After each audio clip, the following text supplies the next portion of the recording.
નમસ્કાર મિત્રો, 21 એજ્યુહબ યુટ્યુબ ચેનલમાં આપનું હાર્દિક સ્વાગત છે. મિત્રો, ટાટ પરીક્ષાના અભ્યાસક્રમમાં શિક્ષક અભિયોગ્યતામાંથી 35 ગુણના પ્રશ્નો પૂછાતા હોય છે અને તેની અંદર એક મુદ્દો છે શિક્ષણની ફિલોસોફી કે જેમાંથી 10 ગુણના 10 પ્રશ્નો આપણને પરીક્ષામાં પૂછાતા હોય છે. અને આ 10 પ્રશ્નો છે એ 3 પેટા મુદ્દાઓ છે, જેમાં એક છે કેળવણીના હેતુઓ કે જે 3 હેતુઓ છે: સામાજિક, વ્યક્તિગત અને વિશિષ્ટ.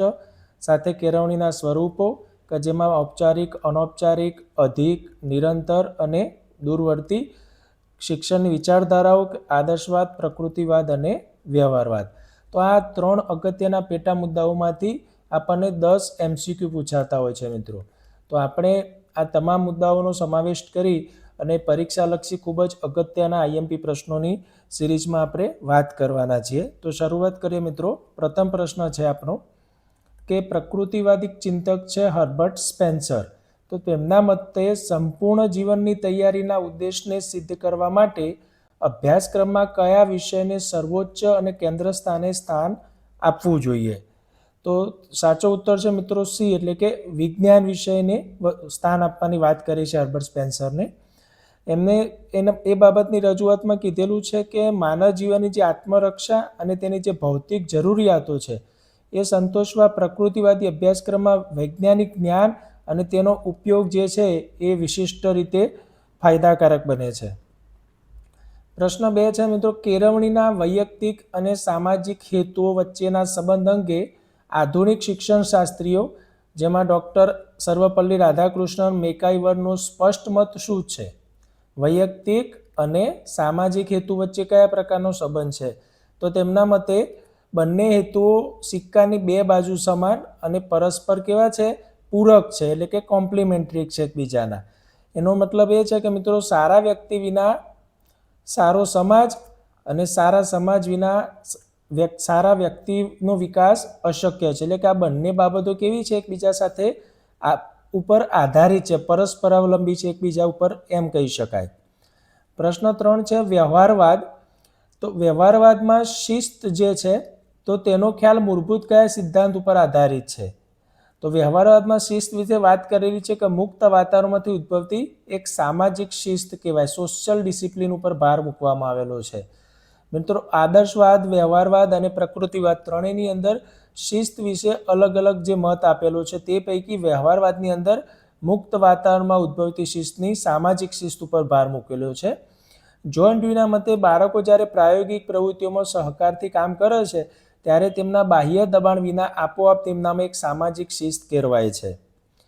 પ્રશ્ન 4 છે મિત્રો, ઔપચારિક કેળવણી કે જેને આપણે ઇંગ્લિશમાં ફોર્મલ એજ્યુકેશન કહીએ છીએ ની સૌથી મોટી મર્યાદા કઈ ગણવામાં આવે છે અને જેને દૂર કરવા માટે અવૈધિક કેળવણીનો જન્મ થયો? ખૂબ જ અગત્યનો પ્રશ્ન છે મિત્રો આ.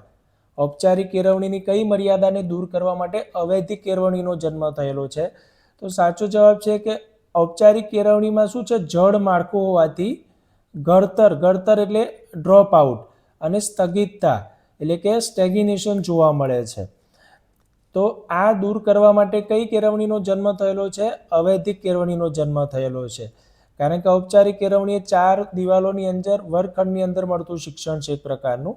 તો તેમાં કડક નિયમો હોય છે, સાથે સમય અને આર્થિક બોજના કારણે તે થતા ડ્રોપ આઉટને અટકાવવા માટે મુક્ત યુનિવર્સિટીઓ એટલે કે ઓપન યુનિવર્સિટી જે છે ની અવૈધિક કેળવણી જે છે વધુ ઉપયોગી બનેલી છે. ગુજરાતમાં આપણે વાત કરીએ તો બાબા સાહેબ આંબેડકર ઓપન યુનિવર્સિટી છે, એ જ રીતે ઇગ્નુ છે. તો આ જે Indira Gandhi national open university, Baba Saheb Ambedkar open university, તો આ યુનિવર્સિટીઓ જે છે એ ઓનલાઈન શિક્ષણ એટલે દૂરવર્તી શિક્ષણ પૂરું પાડે છે. પ્રશ્ન 5 છે આદર્શવાદ મુજબ શિક્ષણ વ્યવસ્થામાં શિક્ષકનું સ્થાન અને ભૂમિકા કેવા પ્રકારની છે? તો આદર્શવાદમાં શિક્ષકને શું ગણવામાં આવેલા છે? સર્વોપરી, આદર્શરૂપ અને આધ્યાત્મિક ગુરુ સમાન ગણવામાં આવેલા છે. આદર્શવાદમાં શિક્ષકને દેવતુલ્ય ગણવામાં આવે છે અને વિદ્યાર્થીઓ શિક્ષકના ઉચ્ચ આચરણ અને વ્યક્તિત્વનું સ્વયં અનુસરણ કરી અને તેમાંથી સદગુણો શીખે છે અને શિક્ષકના વ્યક્તિત્વના પ્રભાવથી નવી બાબતો શીખવા પ્રયત્ન કરે છે. પ્રશ્ન 6 છે રાષ્ટ્રીય કટોકટી હોય કે યુદ્ધ કે મહામારીના સમયે નાગરિકોમાં તાત્કાલિક ધોરણે દેશપ્રેમ, લશ્કરી તાલીમ કે જાગૃતિનું શિક્ષણ દાખલ કરવું એ કેળવણીના કયા હેતુનું સીધું ઉદાહરણ છે? તો આ જે બાબતો છે તમામ વિશિષ્ટ બાબતો છે. તો આના માટે કયો હેતુ લાગુ પડી શકે છે? વિશિષ્ટ હેતુ છે આ. અને દેશની વર્તમાન પરિસ્થિતિ અને તાત્કાલિક સમસ્યાઓને પહોંચી વળવા માટે ચોક્કસ સમયગાળા પૂરતા અમુક વિશિષ્ટ જે હેતુઓ છે તેને શિક્ષણમાં દાખલ કરવો કેળવણીનું એક હેતુ રહેલો છે. પ્રશ્ન 7 છે, માતાનો ખોળો એ બાળકની પ્રથમ શાળા છે. આ પ્રસિદ્ધ વિધાન કેળવણીના કયા સ્વરૂપની પ્રબળતા દર્શાવે છે? તો માતાનો ખોળો એટલે કે ઘર પરિવારમાંથી જે શિક્ષણ મળે છે કેવું શિક્ષણ છે? અનૌપચારિક. ઔપચારિક શિક્ષણ ક્યાં મળે છે મિત્રો? શાળા અથવા કોલેજની અંદર, વર્ગખંડની અંદર. અને અનૌપચારિક શિક્ષણ ક્યાંથી મળે છે આપણને? ઘર, પરિવાર, સમાજ, આસપાસના વાતાવરણમાંથી મળે છે. તો કુટુંબ એ સૌથી જૂની આપણી સંસ્થા છે કે જો બાળક પ્રેમ અને સામાજિક મૂલ્યો કોઈ પણ ટાઈમ ટેબલ વિના તદ્દન સહજ રીતે સતત શીખતો રહે છે. કેવો રહે છે મિત્રો? સતત શીખતો રહે છે. તો એટલા માટે માતાનો ખોળો એ બાળકની પ્રથમ શાળા છે એ અનૌપચારિક કેળવણી છે, ઇનફોર્મલ એજ્યુકેશન છે. પ્રશ્ન 8 છે, વ્યવહારવાદી વિચારધારાના મતે સત્ય અને મૂલ્યો આ બંને બાબતોના સ્વરૂપ અંગે કયું વિધાન સાચું છે? તો તેના માટેનો વિકલ્પ છે સી સત્ય છે કે સત્ય પરિવર્તનશીલ છે અને જે વિચાર પ્રયોગ દ્વારા ઉપયોગી સાબિત થાય તે સત્ય છે.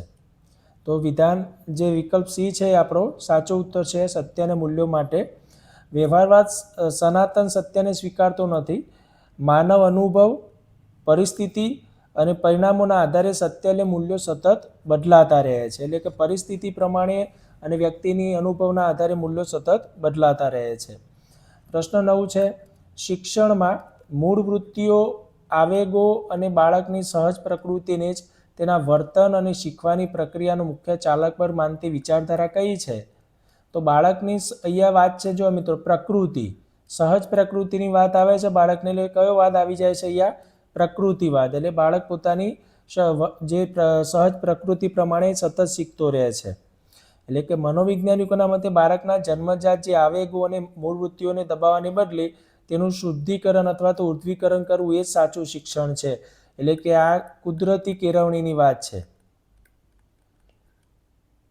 કેવી વાત છે? કુદરતી કેળવણીની વાત છે અહીંયા. પ્રશ્ન 10 છે, કમ્પ્યુટર, ઇન્ટરનેટ, સ્માર્ટ ક્લાસ અને સ્વયં જેવા ડિજિટલ માસ મીડિયાનો સૌથી વ્યાપક અને અસરકારક ઉપયોગ કેળવણીના કયા સ્વરૂપને વિશ્વવ્યાપી બનાવવા માટે થયેલો છે અથવા તો થાય છે? તો કઈ કેળવણી છે મિત્રો? અવૈધિક અને દૂરવર્તી કેળવણી કે જેને આપણે ડિસ્ટન્સ એજ્યુકેશન કહીએ છીએ. તો ડિસ્ટન્સ એજ્યુકેશન એટલે ઓનલાઈન શિક્ષણનો પણ તેમાં ભાગ છે એમ કહી. એટલા માટે આ જે પ્લેટફોર્મ આપણને જે દેખાય છે કોમ્પ્યુટર, ઇન્ટરનેટ, સ્વયંના જે પ્લેટફોર્મ એ દૂરવર્તી શિક્ષણ અથવા ઘરે બેઠા શિક્ષણ, અનુકૂળ સમયે શિક્ષણ મેળવવા માટેના પ્લેટફોર્મ છે. એટલે આધુનિક ટેકનોલોજીની જો આપણે વાત કરીએ તો તેમાં સ્થળ અને સમયના બંધન વિના લાખો વિદ્યાર્થીઓ જે ઓનલાઈન કોર્સિસ છે જેને MOOCs કહેવામાં આવે છે, મેસિવ ઓપન ઓનલાઈન કોર્સિસ, અને તેના દ્વારા ઉચ્ચ શિક્ષણ મેળવી શકાય છે. અને આના માટેનું અગત્યનું પ્લેટફોર્મ જે અહીંયા વાત કરેલી છે સ્વયં. તો મિત્રો ઘણીવાર આપણને સ્વયંનું ફૂલ ફોર્મ પણ પૂછાય છે, study webs of active learning of young and aspiring mind. તો આનું જે ફૂલ ફોર્મ છે એ પણ એક પરીક્ષા માટે ખૂબ જ અગત્યનો પ્રશ્ન બની શકે છે.